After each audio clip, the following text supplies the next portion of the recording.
Hey everybody, we meet again. Whew. Look at that, oh. 65? I think that's what it is. It's a new number, great. The humidity is 51%. It's 5:30. What we got done today? Building the flight deck floor. We are officially building the flight deck floor. Now, bulkhead 1.1. That was one of the first things that I built. I didn't know much about it.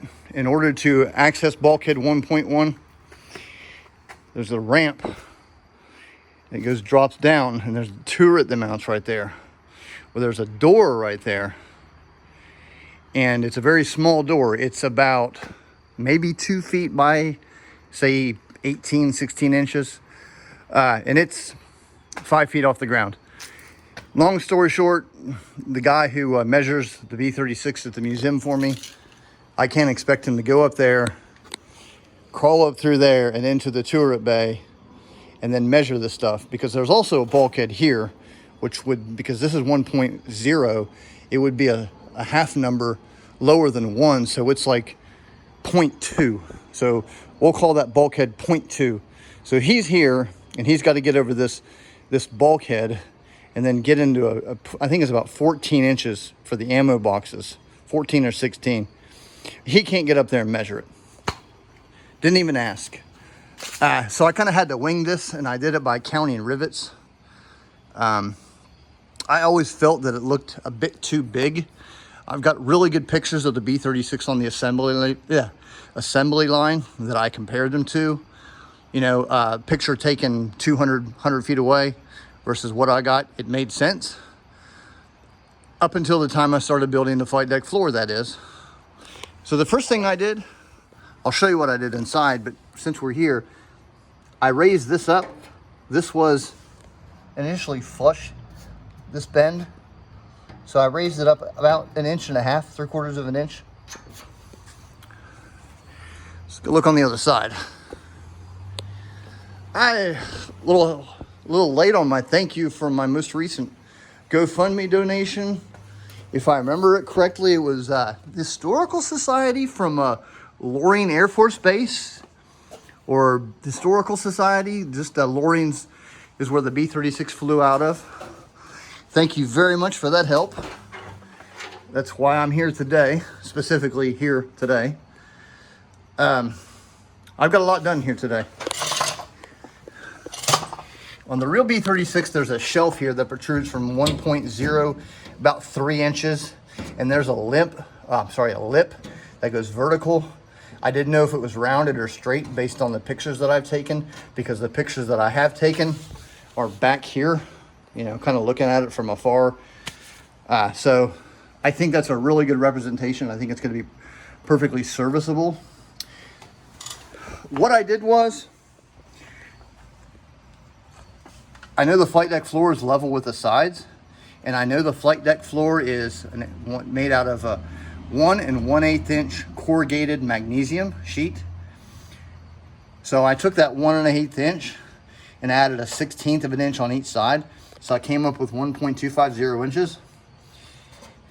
And that's the thickness of the flight deck floor. So I made that level to the bottom of this and the top of these beams here. Now these are just up here temporarily. Those are the actual beams. They still need to be beefed up and everything, but just to get an idea of what's going on here.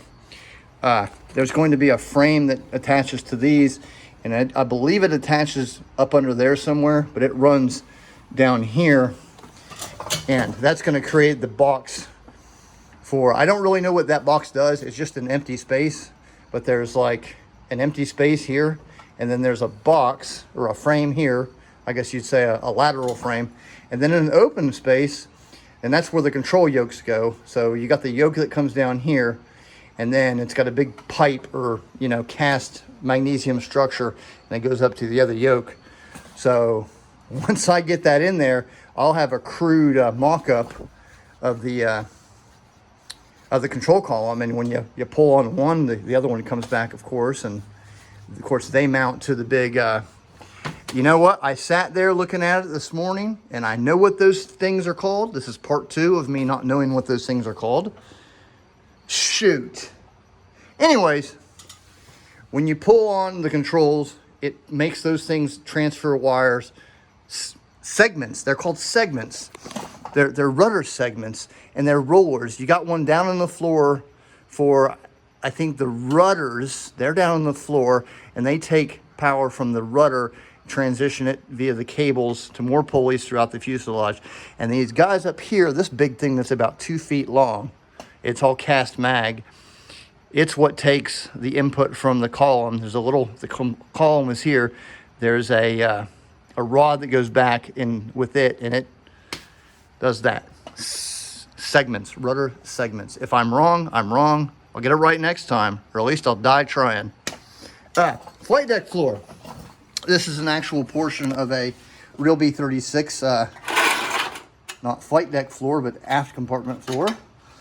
You can see it's magnesium. I believe this white powdery stuff is magnesium oxide. That's, of course, the rust of magnesium when it reacts with oxygen. Creates a new chemical element, magnesium oxide. I could be dead wrong, but I don't think I am. But, you know, this guy is 1 1/8 inch thick, and of course, I don't have magnesium sheet, and I'm not going to find magnesium sheet.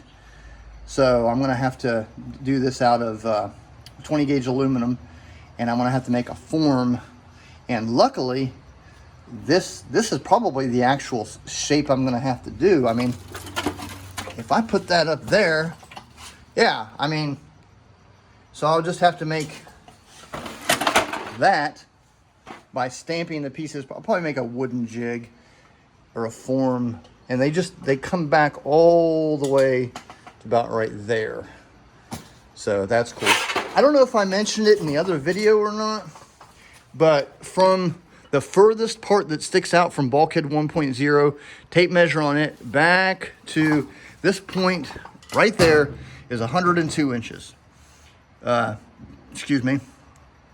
Oh, I don't know about other states, but in the state of West Virginia, the maximum you can take on a road that is not the interstate is 102 inches. So I'm trying to keep it at that. So 102, we'll go from that point there straight back there, which will just be a very, and actually on the real B-36, it's really good because this is as far as the flight deck extends right here. So there's going to be a lateral beam that goes like this, and then longitudinal, and then it curves and then goes lateral. So basically the back end of the flight deck, which is not, it is not built the same as the front end, so it's going to be modular. That's great because it'll be a completely different thing, and I'll make it, you know, with some sort of fasteners. Even if I do bolts, you know, that'll pop right off there, so I can take this thing on a trailer, if not to just get it out of my garage, because I'm looking forward to my next project, but that's still going to be at least 2 years away. People keep asking me when I'm going to finish this thing, and I don't know when I'm going to finish this thing.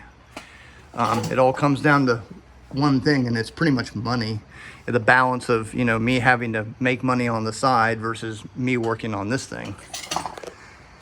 But the good news is, with the donations, I don't have to make money to work on this thing. I just have to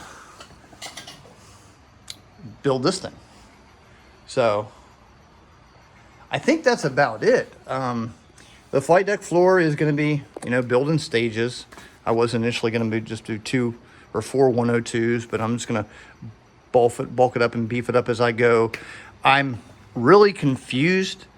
I've got incredibly detailed pictures of the entire underside of the flight deck floor. I could duplicate it fastener and fastener, but I'm not going to, because that would take forever, and nobody's ever going to see it off of YouTube.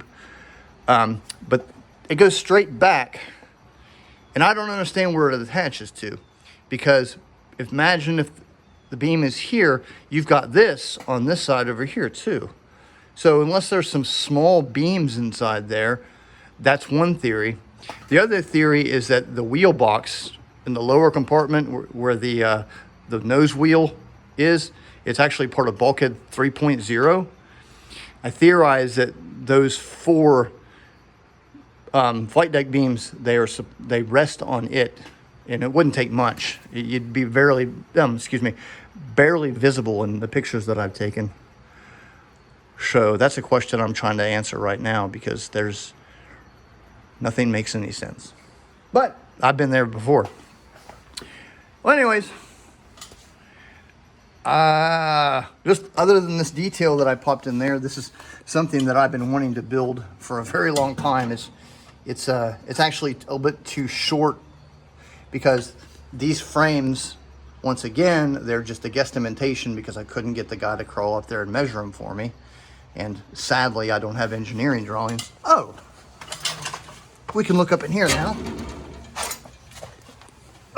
But that's just a mount for some kind of a transformer, but it's something. We can look under here and see these guys now, which are pretty cool. I gotta figure out how this ties into here. I've got a pretty good picture of a 36 on the assembly line, but if you can see, you can look back in there. It's not very well lit, and I don't want to grab the light behind me, but that's what it looks like back there. I can give you a underside view too, just flat. And of course, to coincide with the thickness of the flight deck, this will also have to be 1.25 inches or 1 1/8 thick. So I'll probably put some kind of corrugated stuff. Looking up on the real aircraft, this is just a montage of rivets and hex head screws that I'm not even going to begin to imagine what they do. It's the fun thing about the real B-36 is it's got, rivets, and then it's got hex heads, and it's just, if I can't see what's behind there, I don't know why they're doing it. So I just do the best I can with what I got. Well, I'll see y'all next time.